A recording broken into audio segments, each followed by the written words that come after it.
台北市长邱万安宣布，讲全国走大生这药检减少工时计划3个月要来推动。那准厝内面呢有12岁以下囡仔家长，企业同意讲无甲这员工减薪水，同意员工逐工减上1点钟的班，减少的薪水呢，这市政府要补助8成。有民众是讲真期待，不过这上总的理事长柯树普讲，也着爱看你投入性质。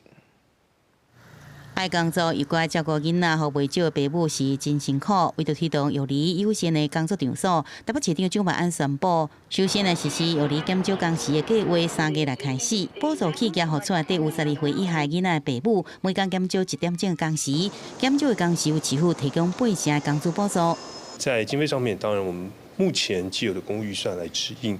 那接下来如果必要，当然也会考虑预备金，在试办期间可以滚动式检讨。那我们至少先踏出第一步。那每个月至少实施10天，然后至少实施3个月，市府会补助减少工时所对应的薪资的8成。那每名受雇主我们会补助雇主最高金额15000元，那每家事业单位最高补助10万元。劳动局讲，计划必须是登记伫台北市的事业单位，而且劳工设籍伫台北市，会使延后1点钟上班，也是提早1点钟下班。有算来超过550万，即要适用劳基法劳工都会使适用。为少民众感觉安尼做袂歹，不过也特别讲，也是要看工作的性质。 因为你提早离席的话，毕竟对公司的话营运可能会有一些影响，这样子啊，所以当然是政策是很好，但是还是有那个可能每个公司的讨论的空间，这样会比较方便一点啊。我身边同事他们都是可能公公婆婆帮忙载，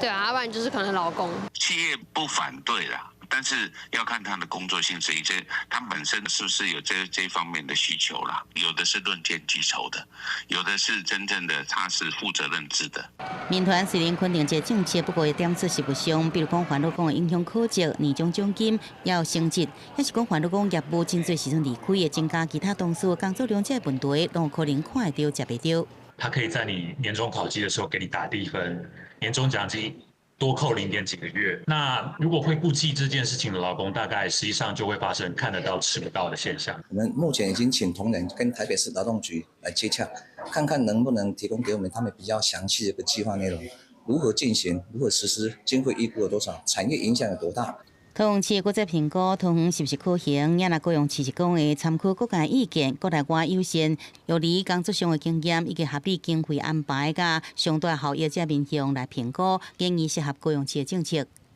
记者综合报道。